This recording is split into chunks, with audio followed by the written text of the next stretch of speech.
Petrol ಮೇಲಿನ ದರ ಏರಿಕೆಯನ್ನ ಕೇಂದ್ರ ಸರ್ಕಾರ ನಿಯಂತ್ರಣ ಮಾಡಬೇಕು. ಈ ರೀತಿ ಬೇರೆ ದೇಶದಲ್ಲಿ ಇಲ್ಲ. ಅನವಶ್ಯಕ ಗೊಂದಲ ಮಾಡ್ತಿದ್ದಾರೆ.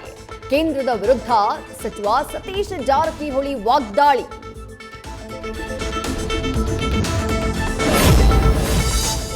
ತನ್ನ ಪ್ರೀತಿ ನಿರಾಕರಿಸಿದ್ದಕ್ಕೆ ಯುವತಿಯ ಕತ್ತು ಕೊಯ್ದ ಪಾಗಲ್ ಪ್ರೇಮಿ. ಹೈದರಾಬಾದ್ನ ಜಡ್ಚರ್ಲಾ ಪಟ್ಟಣದಲ್ಲಿ ವೈಷ್ಣವಿ ಎಂಬಾಕೆಯ ಭೀಕರ ಹತ್ಯೆ ಬಳಿಕ ಪರಾರಿಯಾಗ್ತಾ ಇದ್ದ ತೇಜಾನನ್ನ ಹಿಡಿದು ಥಳಿಸಿದ ಸ್ಥಳೀಯರು. ಆಸ್ಪತ್ರೆಯಲ್ಲಿ ಆತನೂ ಸಾವು. ಗೆದ್ದಿದ್ದಕ್ಕೆ ವಿಜಯ್ ಮೇಲೆ ಅಸೂಯೆ ಪಡುವಷ್ಟು ಚೀಪ್ ನಾನಲ್ಲ. ಜಾಲತಾಣದಲ್ಲಿ ನಡೀತಾ ಇದ್ದ ಅಸೂಯೆ ಚರ್ಚೆಗೆ ರಜನಿಕಾಂತ್ ಉತ್ತರ. ಸ್ಟಾಲಿನ್ ಸೋತಿದ್ದಕ್ಕೆ ಬೇಸರವಾಗಿ ಸ್ನೇಹಿತನಾಗಿ ಭೇಟಿಯಾಗಿದ್ದೆ ಅಂತಾನು ಸ್ಪಷ್ಟನೆ.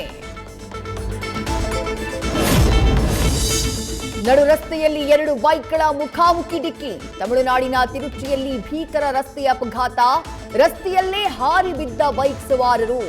ಐಸಿಯುನಲ್ಲಿ ಇಬ್ಬರಿಗೂ ಚಿಕಿತ್ಸೆ. ಮಲಗಿದ್ದಾಗ ತಲೆದಿಂಬಿನಿಂದ ಉಸಿರುಗಟ್ಟಿಸಿ ಅಣ್ಣನನ್ನ ಕೊಂದ ತಮ್ಮ. ಸಿನಿಮೀಯ ರೀತಿಯಲ್ಲಿ ಆತ್ಮಹತ್ಯೆ ಅಂತ ಬಿಂಬಿಸೋಕೆ ಯತ್ನ. ಬೆಳಗಾವಿಯಲ್ಲಿ ಕೌಟುಂಬಿಕ ಕಲಹದಿಂದಾಗಿ ಕೃತ್ಯ.